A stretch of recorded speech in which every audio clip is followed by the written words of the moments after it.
It has now been more than 7 months since an ExxonMobil pipeline ruptured in Mayflower, Arkansas. We were all there covering it. The devastating 200,000-gallon spill continues to impact the area and the people who call it home. A similar story unfolded in July of 2010. That's when an oil pipeline leaked more than 800,000 gallons of oil into the town of Marshall, Michigan. And in both cases, the oil was from heavy crude from Canada.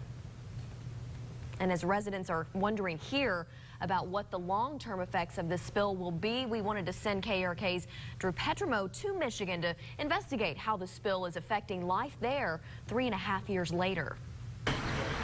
Just the abundance of wildlife right here was incredible, you know. From the patio in back of his home, Pat O'Connor gazes out at the Kalamazoo River, a view any Arkansan could surely appreciate.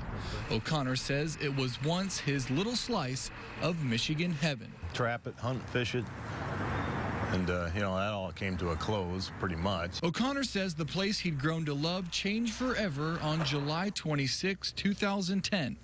That day, he got a phone call from his father. He says, well, the geese are black. And I said, the geese are black? What was that, a code word for something? Nearly 1 million gallons of oil had spilled from a pipeline carrying heavy crude from the Alberta region of Canada to oil refineries in Detroit and elsewhere.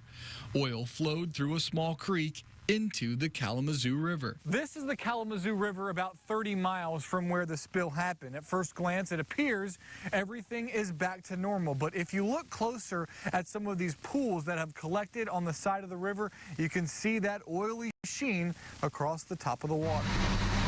3.5 years later, they're still cleaning up. When we were there in late September, Enbridge, owner of the ruptured pipeline, was in the middle of a $175 million dredging project ordered by the U.S. EPA after the agency determined oil left behind after initial cleanup efforts was a risk to the environment. I had everything right here, man. Get my spotting scope out and we could just check everything out, you know.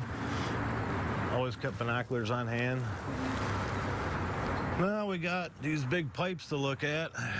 Scientists say there is little known about how oil spills affect plant and animal life cycles long term in a water body like the Kalamazoo, or for that matter, areas of Lake Conway, where oil flowed during the Mayflower spill. The closest comparisons come from the aftermath of the Exxon Valdez spill 24 years ago in Alaska, where scientists have found long-lasting impacts on everything from salmon eggs to killer whales.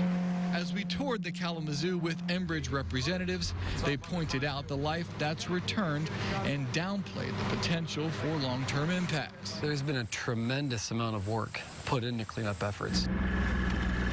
Only time and further study after the completion of the dredging project will determine the full impact of the spill on the ecosystem. What was crystal clear during our trip to Michigan, the oil spill is still impacting life.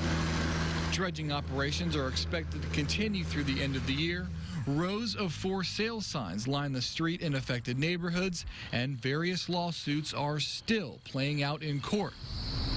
As we left Pat O'Connor and his backyard oasis blighted by dredge pipes, we asked if he had any advice from one oil spill victim to others back home. You're on your own. Yep. Go find a lawyer. Good luck.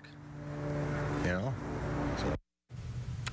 And another thing that we wanted to know on this trip to Michigan was how the oil spill is affecting people's health in those 3 years since it happened there, and what's the long-term, the expected long-term effect of all this. And that part of the story is coming up at 10.